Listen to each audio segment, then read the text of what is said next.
my sense, I've done a fair bit of study of comparative religion, is my sense that in the Judeo-Christian endeavor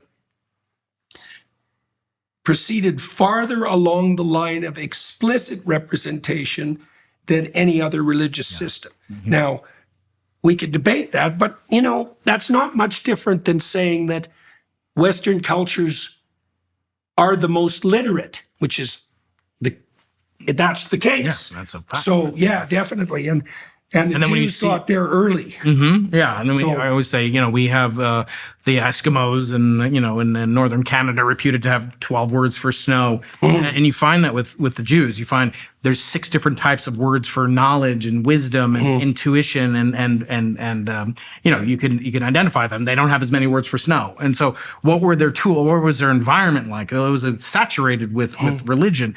And with literacy. Yeah, and with literacy and the language and being able to communicate that as well, but also expressing something which must be intrinsic. And I find when I hosted Richard Dawkins in Vancouver, he had asked me to come up. I had him on my podcast for 2 episodes for his most recent book.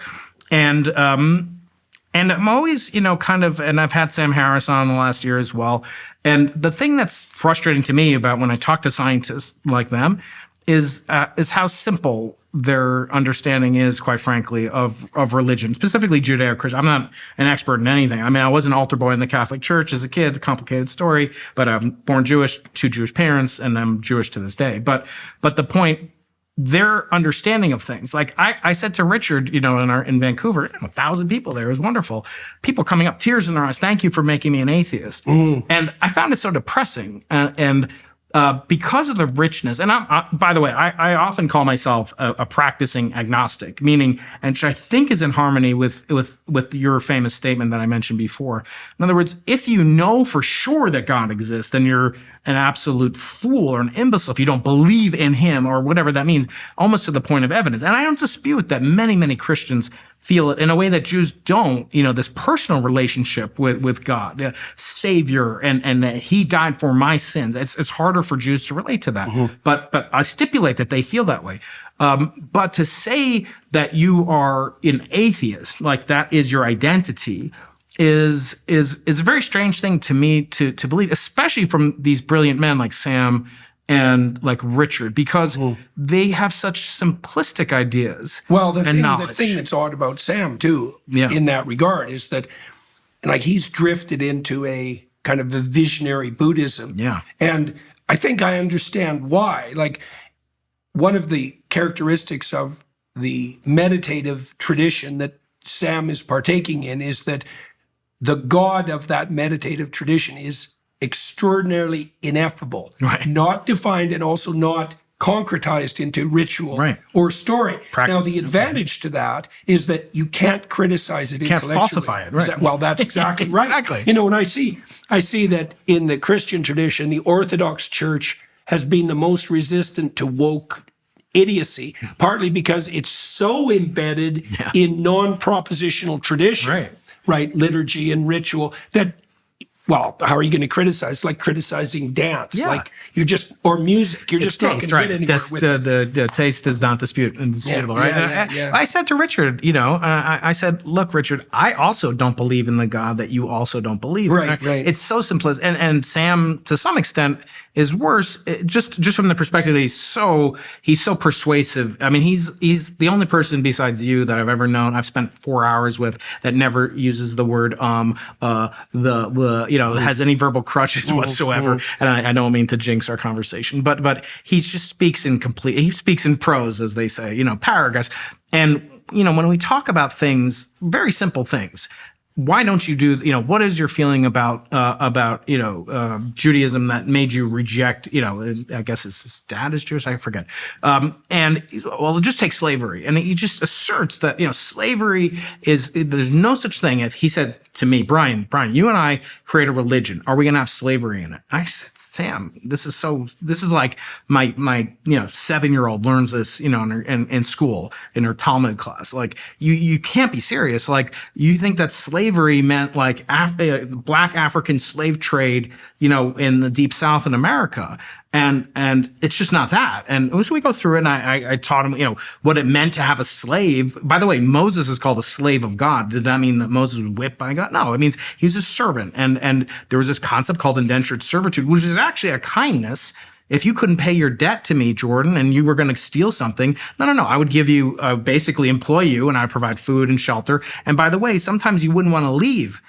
After 6 years, you wouldn't want to leave because I treated you so well as my slave that I would have to take your ear and hammer it into the door with a nail. And this was a part of a tradition that Jewish slaves had to undergo in order to remain with their masters, because we're meant to be free. And so this was meant to show as an outward symbol to the world that I chose not to be free. And we know many people choose to be slaves of a different kind rather than be free men and women. But I said, he idea about this. And Well, I said, it's also the case that, first of all, the entire story of Exodus is about the movement from slavery and tyranny to freedom. Right. So, and that's that's a major part of the biblical library. And then, even more importantly, the metaphysical insistence is that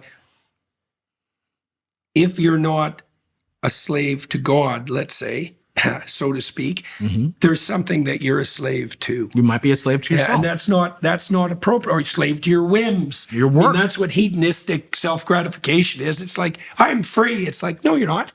You're a slave to your whims. The most You're not common free at all. slavery that scientists practice is workaholism. They work 24/7. They work all days of the week.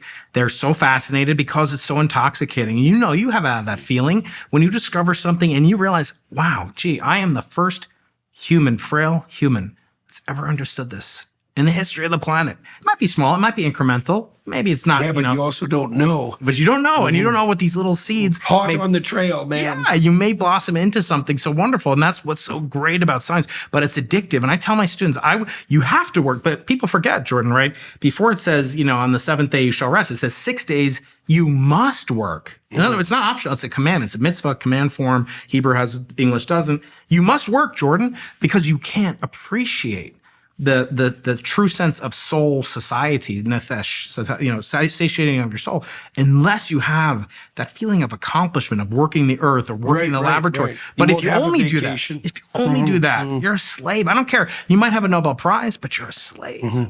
And so, when I talked to Richard and I came away, somewhat depressed, because also, as you know, in Judaism, the word Judaism it comes from the word gratitude, hodea, which means to give grace, to give gratitude towards God. Judah is named for the thanksgiving that his mother gave to God. So it's endemic and that's why we do say blessings, because you can't look at a meteor shower. You can't look at a rainbow and not, if you bless it, you can't be angry and grateful at the same time, right? That's right. It seems to be impossible. So I view it as great more gratitude is also the opposite of resentment. exactly. Right. And And resentment is the most bitter and destructive of emotions. I look at the iPhone 16. So I'm a tech junkie. I love technology. I guess it doesn't come with a manual. And I actually, this is very interesting. I'm going to show it to you in a second. I brought you a very ancient manual, but it's very interesting. We have manuals, but you can get it online. So it doesn't come with a printed manual. You go to Apple and they'll tell you every single feature. There's 8,000 YouTube channels that have millions of times more subscribers than me. And it'll be listed, how to get this shortcut, how to do this app. So there's an instruction manual for a bloody chunk of silicon glass and a little bit of rubber. And there's no instruction manual for people. I remember the night we brought our first son home. And we were bleary-eyed. He wasn't nursing. He's going to die, right? You remember that feeling? He's going to die. He's not going to die. He's going to be fine.